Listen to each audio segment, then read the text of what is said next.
Mi codiciosa madrastra está exigiendo que entregue la casa de mi difunta madre porque mi padre le dijo que podía. Yo, a los 31 años, tengo una madrastra a quien mi padre se casó un año después de que mi madre falleciera. Me sentí incómodo al ver a mi padre enamorarse de otra mujer tan rápidamente.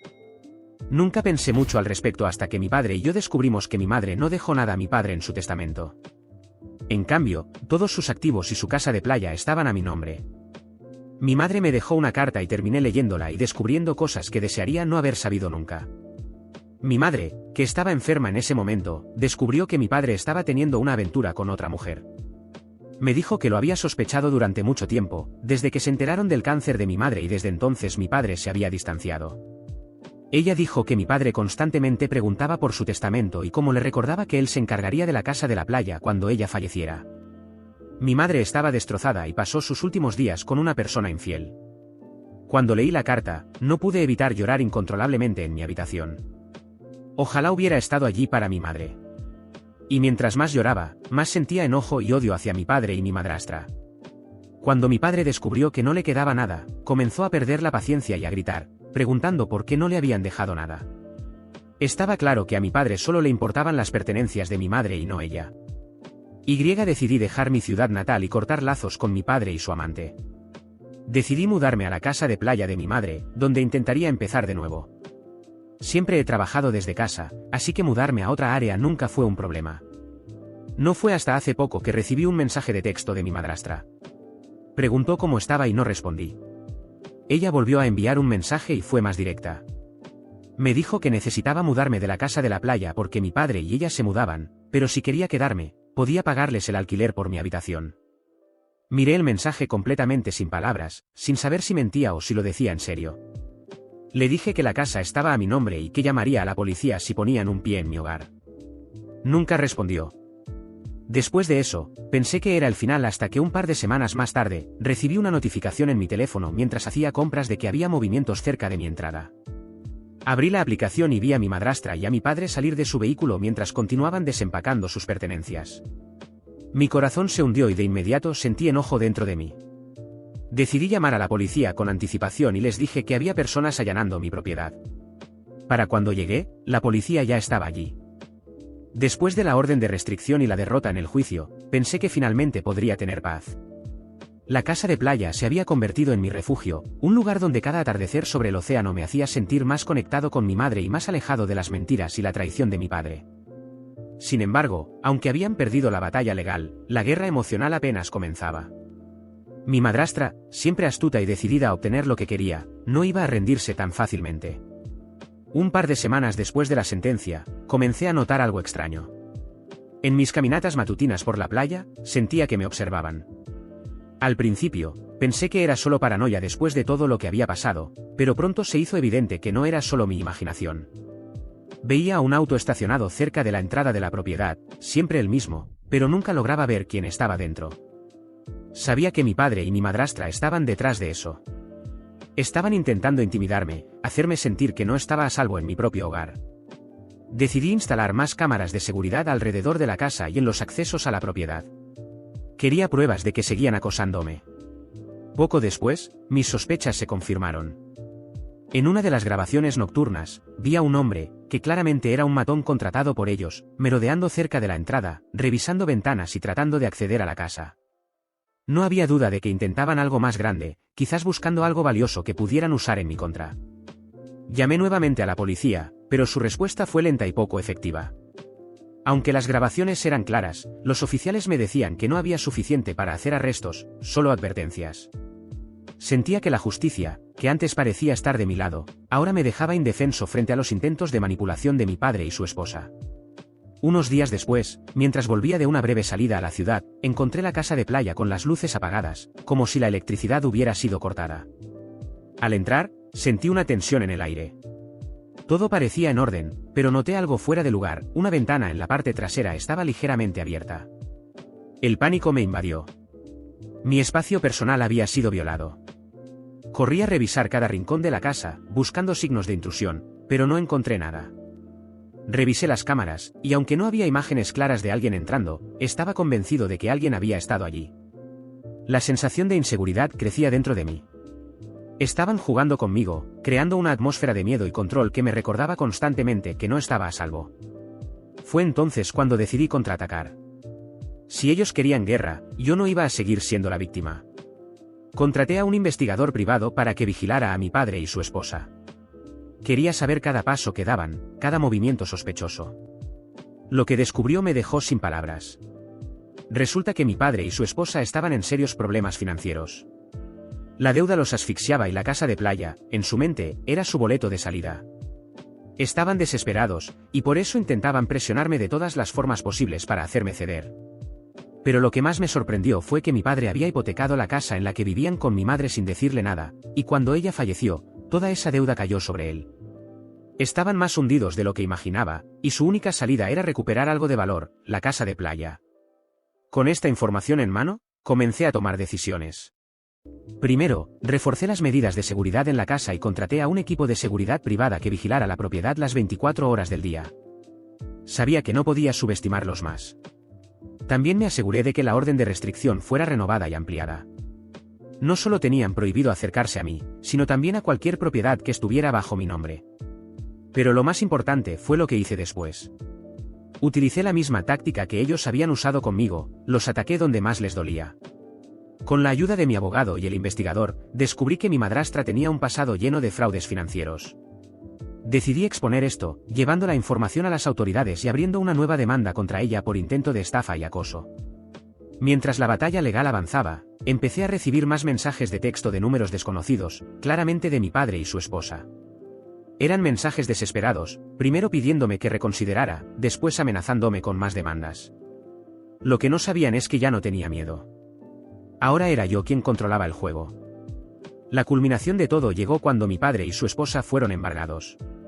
Sus bienes fueron incautados, y la casa que tanto codiciaban terminó siendo vendida para cubrir las deudas que habían acumulado. Los vi perder todo, desde la distancia, sin la más mínima gota de remordimiento. Sabía que ellos nunca me habrían mostrado misericordia si hubieran logrado lo que querían. Finalmente, todo terminó. Mi padre y su esposa se mudaron a una ciudad lejana, sin dinero, sin propiedades y, lo más importante, sin poder sobre mí.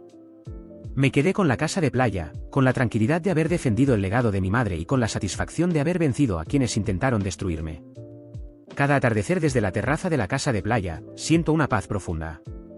Es como si el océano susurrara el perdón que nunca obtuve de mi madre, pero que de alguna manera encontré en mí mismo.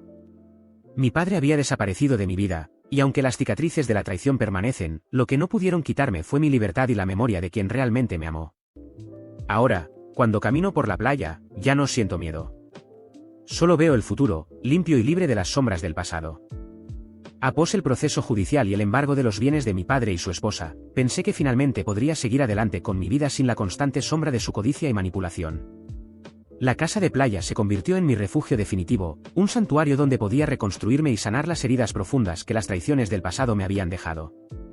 No obstante, aunque gané la batalla legal, su resentimiento hacia mí nunca desapareció. De hecho, fue todo lo contrario. Con el tiempo, comencé a escuchar rumores. Algunos amigos de la familia, personas que conocían tanto a mi madre como a mi padre desde hacía años, me contaban que mi padre y mi madrastra no paraban de difamarme. Me llamaban ingrato, decían que los había dejado en la ruina por capricho y que los había traicionado después de todo lo que habían hecho por mí. La ironía de esas palabras era tan amarga como el veneno que vertían. La historia que contaban a quien quisiera escuchar era que yo había arrebatado la casa de la playa injustamente, que mi madre había estado confundida en sus últimos días y que yo la había manipulado para dejarme todo. Inventaron que mi padre había sido un esposo devoto, pintando una imagen de él como la víctima de un hijo ambicioso que se aprovechó de su propia madre moribunda. A veces, incluso mi propio padre, que había caído tan bajo, intentaba contactarme, enviando mensajes culpándome de su desgracia, diciéndome que les debía algo, que todo lo que les había pasado era por mi culpa. Al principio, esas palabras me afectaban más de lo que quería admitir. Cada vez que escuchaba alguna nueva difamación, cada vez que me llegaba un mensaje cargado de culpa, me sentía atrapado entre la rabia y la tristeza. Quería confrontarlos, gritarles que ellos habían causado su propia destrucción, que si estaban en el fondo del pozo, no era por lo que yo había hecho, sino por sus propias acciones egoístas y codiciosas. Pero sabía que no valía la pena. Los observaba desde la distancia. Mi padre y su esposa se habían reducido a nada, apenas sobrevivían, viviendo en una pequeña casa alquilada, lejos de todo lo que una vez habían tenido. No tenían amigos, no tenían apoyo familiar. El mismo círculo social al que una vez pertenecieron, esa comunidad de prestigio que tanto valoraban, los había rechazado. Las mentiras y manipulaciones de mi madrastra eran bien conocidas ahora, y muchos de los que solían rodearlos se dieron cuenta de quiénes eran realmente.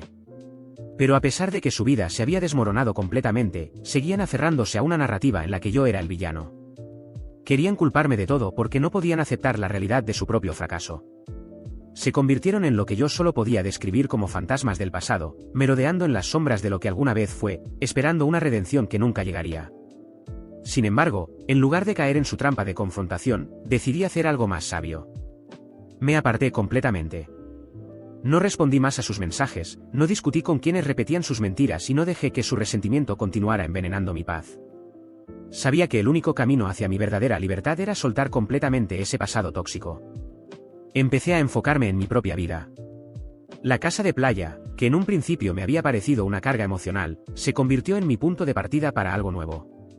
Invertí en mejorarla, modernicé algunas partes, manteniendo el estilo clásico que mi madre amaba, pero añadiendo toques personales que la hacían más mía. Era un lugar donde podía invitar a amigos cercanos, donde podía trabajar en paz y disfrutar de la naturaleza sin las cadenas emocionales que mi familia me había impuesto. Con el tiempo, también conocí a alguien. Fue inesperado, como suelen ser esas cosas, pero la conexión fue instantánea. No era alguien que conociera mi pasado ni las complicaciones de mi familia, lo que fue refrescante. Pude empezar desde cero, sin las sombras de lo que había sucedido. Poco a poco, construí una vida nueva y más plena, alejada del caos del pasado. Mis relaciones se volvieron más auténticas, y me rodeé de personas que realmente me apreciaban por quien era, no por lo que podían obtener de mí. Mientras tanto, mi padre y su esposa continuaron en su espiral descendente. Escuchaba de vez en cuando que sus condiciones seguían empeorando. Sin estabilidad financiera, sin apoyo, y con su reputación completamente arruinada, se habían convertido en parias. Mi madrastra, que siempre había sido la más insistente en las mentiras, sufrió lo peor. En un momento, incluso intentó contactar a miembros de mi familia lejana para convencerlos de que la ayudaran, pero ya nadie creía en sus manipulaciones. Había cavado su propia tumba y, finalmente, estaba pagando por sus crímenes, no solo conmigo, sino con todos los que alguna vez engañó. Mi padre, por otro lado, parecía más un espectro de lo que solía ser. Había perdido todo, su estatus, su dinero, y lo más importante, cualquier respeto que alguna vez tuvo. Me llegaron rumores de que su salud estaba deteriorándose, y aunque una parte de mí, esa parte herida de niño que alguna vez lo amó, sentía lástima, sabía que no podía volver atrás. No podía darle lo que quería, ni emocionalmente ni de ninguna otra manera. Ellos seguían tratando de pintarme como el villano, pero ya no importaba. Sus palabras no tenían poder sobre mí. Habían perdido, no solo la batalla legal, sino algo mucho más grande, habían perdido su dignidad, su humanidad. Y eso no fue por mi culpa, sino por su propia codicia y egoísmo. Yo seguí adelante, prosperando en mi nueva vida, dejando que el tiempo hiciera lo suyo. La justicia ya se había cumplido, no solo en los tribunales, sino en la vida misma. Y aunque nunca obtendría una disculpa ni reconocimiento de su parte, ya no lo necesitaba. Cada vez que camino por la playa al atardecer, siento la tranquilidad de alguien que ha superado su pasado. Mi madre estaría orgullosa, no por haber ganado una guerra, sino por haber elegido la paz. Porque al final, la mejor venganza no fue verlos caer, fue aprender a vivir sin ellos, libre, completo y en paz.